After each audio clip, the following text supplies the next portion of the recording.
Man, that game was hard to watch. I'm trying to think of any redeeming parts of that game. Hey!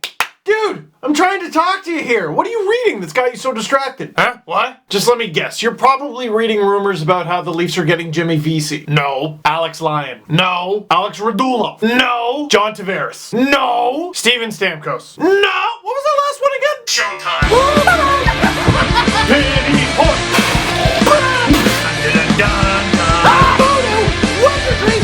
Whoopsie daisy, this team is ruining my life. Leafs lose 3-0 to the 10. Only a few seconds in and I've already hurt my nose and face. So listen, the Leafs have been playing pretty well recently, right? Didn't do so hot in the last game, but whatever. And they come into Tampa, I've already shed the impression, and the game was doomed before the puck was even dropped. The signs were out there, I'm sure you've all seen the clip. Jonathan Bernier, he's just sitting on the bench, wearing a baseball cap, enjoying life because he's the backup goalie. You get to wear all that cool equipment, you don't even have to break a sweat unless you do because you are the most bundled up person in the whole ice-filled building. And he decided to do the national pastime of every hockey player on camera, and that's spit. We've seen this 100,000 times. The camera will be right on a hockey player, nice close-up on their face, and they'll be doing commentary on it on like Hockey Night in Canada. This is Dale Konopkowski making his NHL debut. Millions of people at home watching him, including his parents. They must be so proud. So there's Bernier just minding his own business, taking part in a time-honored tradition in hockey. He hawks a loogie and right in the face of one of the people who maintain the ice. You can even see his face like mid-loogie launch, like, no, I made a mistake. But all's well that ends well, I suppose. Christine Simpson reported that Jonathan Bernier was mortified,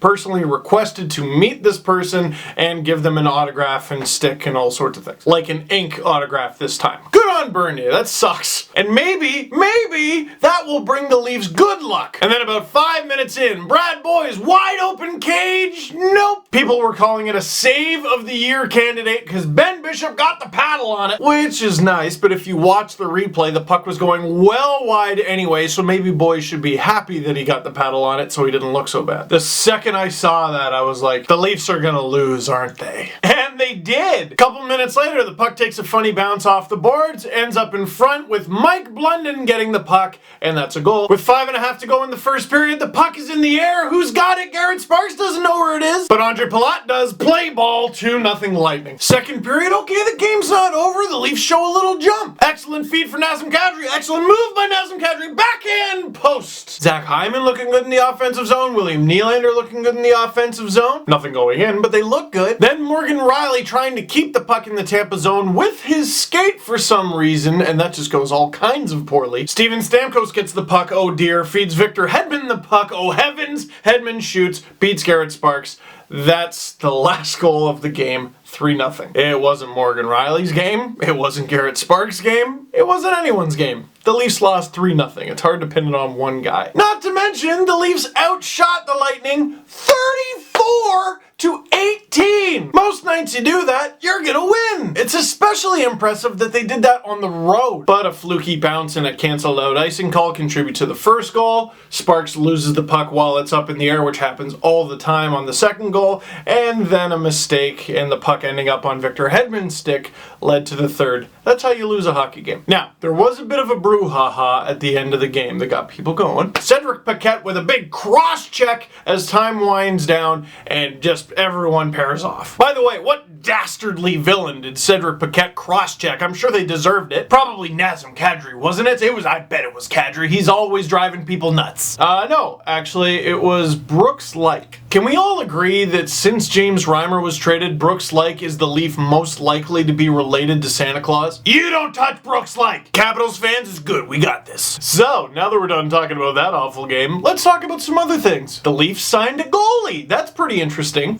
He's from Minnesota Duluth, and he's Finnish. Oh, you want me to read his, you want me to like actually say, I'm not sure how to pronounce, okay, I'll try. Kasimir Kaskisuo. Sasky Stewart. The Leafs signed Sasky Stewart, that's right. The Australian Menon Rayom. She will be a backstop in net for years to come. Casimir Kaskisuo, that is how I'm going to pronounce it until I'm corrected, is the newest goalie in the Leafs system, a 22-year-old. Not the only goalie name out there for NCAA free agents, and not even the biggest one out there. Alex Lyon, who I mentioned at the beginning of the video, is the biggest. So this is an interesting signing, which is probably a good decision for him, because if you assume Alex Stalock does not return to the Leafs organization, the Leafs have Bernier, Sparks, and Bibeau. What do we call that? We call that seizing opportunity. And then there's the whole Jimmy Vesey thing, or Vesey. I don't know. People told me it was Vesey. Shut up. So here's a guy that the Predators drafted. He's doing exceptionally well in the NCAA, and the Predators were very excited to add him to the team for their playoff run and even give him a top 6 role. Vesey has decided, LOL, screw that. I'm going to become a free agent, and the Predators are pretty upset. Chris Johnston, reporter Chris on Twitter, obviously spitting hot fire as he always does on the situation. Here's what he had to say. Had Jimmy Vesey sign with the Preds, he'd get a $92,500 signing bonus and about $50,000 in salary now, plus a year of his entry-level contract gets burned. Important point, Vesey's entry-level contract will only be for 2 years because he's 22. Could have cut it in half right off the bat.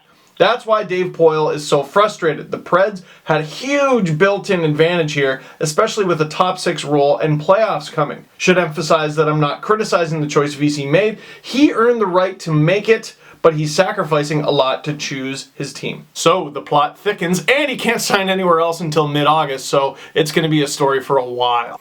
Do with that information what you will. And lastly, I have an article up on sportsnet.ca. A lot of people read it yesterday, so thank you very much. It's a profile on Tobias Lindberg. Who the hell's Tobias Lindberg? Well, the Leafs got him in the Dion Phaneuf trade, so they stole him from Ottawa. Ha! So you can read and hopefully enjoy that, and I'll have another Marlies feature going up. Hopefully, by the time you actually watch this video, it's on Colin Smith, who the Leafs got for Sean Mathias. He's tearing it up. 14 points in 14 AHL games with the Marlies so far. So class. I know that's a lot of homework, but I have confidence in you that you can do it, so that's it for this video. Thank you very much for watching. Click like if you like this video. Click subscribe if you really liked it. Tell all your friends. Brand new Panago Pizza Steve Dangle podcast getting recorded today, and I will see you next time.